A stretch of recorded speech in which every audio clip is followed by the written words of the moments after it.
السلام عليكم ورحمة الله وبركاته. waxaad ku soo dhawaataan channelkayga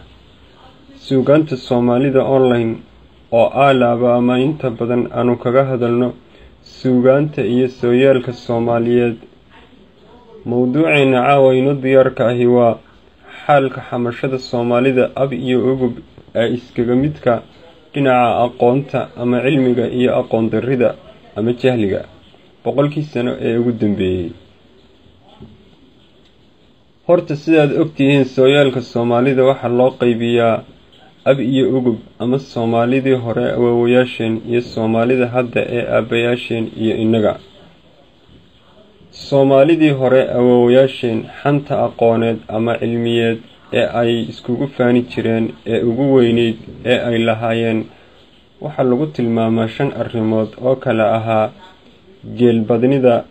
geesi badnida, guul badnida golaha dagaalka, goob badnida goobaha deegaanka, gabay badnida golayaasha gaafka. sidoo kale xanta aqoon darri ama jahliyeed ee ugu weyneyd ee ay lahaayeen waxa lagu tilmaamaa 3 arrimood oo kala ahaa aqoon darri cilmi diineed, aqoon darri cilmi maadiyeed, aqoon darri ummi afeed, mid Soomaaliyeed iyo mid cajameed. waxaad u kaaleydaa Soomaalida hadda aabayaasheen iyo inaga xanta aqooneed ama cilmiyeed ee aynu iskugu faano ee ugu weyni ee aynu leenahay waa nafsa tacbiirkii awoowayaasheen. tusaale oo halkii geel badnida waa ganacsi badnaan, halkii geesi badnida waa siyaasi badnaan, halkii guul badnida goobaha dagaalka waa kuraas badnaanta golayaasha dowladda, halkii goob badnida goobaha deegaanka waa gobollo iyo degmooyin badnaanta deegaanka, halkii gabay badnida waa afmiishaar badnaanta idaacadda duryama oo aan haloosiga ama hadalka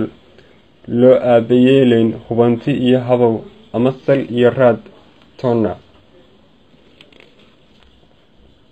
sidoo kale Soomaalida hadda aabayaasheen iyo inaga xanta aqoon darriyeed ama cilmiyeed ee ugu weyni ee aynu leenahay waa nafsa tacbiirkii awoowayaasheen. tusaale waxaa jirta aqoon darri cilmi diineed iyadoo maanta cilmiga diintu goob walba yaallo,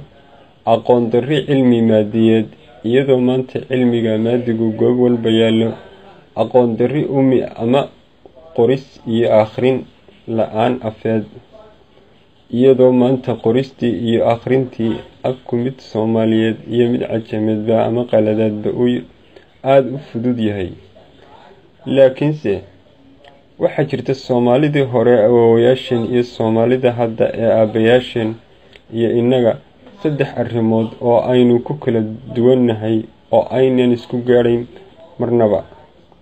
tusaale awoowayaasheen oo kale waxay lahaayeen guddoon adag, gar toosan, gacan furan, halka maanta aabayaasheen iyo inaga aynu leenahay guddoon jilicsan ama madax iyo mas-uuliyiin howlgaba, gar leexsan ama cadaalad darro iyo xaq darro, gacan xidhan ama taakulo iyo tabaalayn la'aan. markaa isku soo wada xooriyo haloosiga mucdiisu wuxuu yahay mahmaahdii ahayd nimay ku hadhay hawli haysaa ee duulkaasi Soomaalidii awoowayaasheen bay ahaayeen dhib iyo dheefna waxay tabcadeen la tagee. laakiinse Soomaalida hadda ee aabayaasheen iyo inaga su-aasha meesha taallaa waxa weeye mal makhraj ama halkaynu ka baxnaa ama maxaa talaa.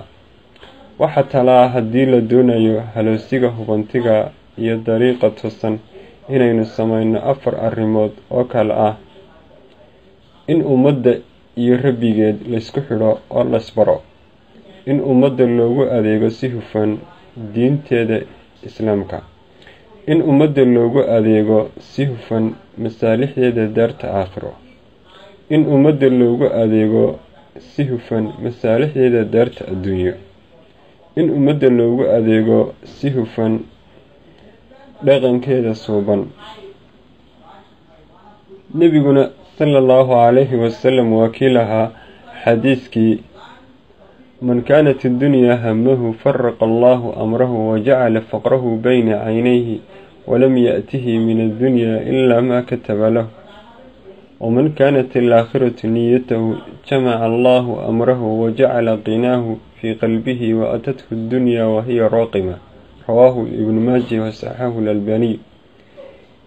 يعني قفكي همجيسا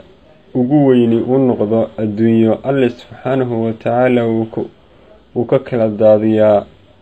arrimihiisa oo dhan waxaana faqriga loo saaraa labadiisa indhood dhexdooda adduunyadana kama kasbado wax kale ilaa intii loo katibay mooye sidoo kale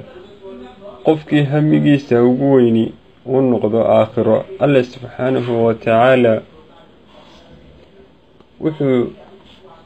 iskugu dumiyaa arrimihiisa oo dhan waxaana qaninimo loo geliyaa qalbiga adduunyaduna waxay u timaadaa iyadoo u farur xidhan ama tacab badani aanu kaga bixin sidoo kale culimada diinta islaamku nolosha adduunyo dheefteeda iyo dhibteeda waxay ku soo takhliisiyaan laba aayadood ama labada aayadood ee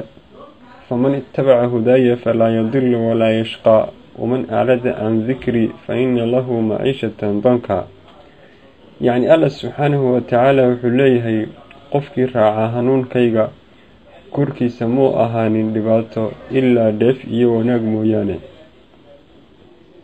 سيدوك لقفكي كتشستا ذكري كيغا وحا كوركي سأهاتي نرى العيرية أو دف aan lahayn ilaa dhibaato iyo rafaad aan ka ahayn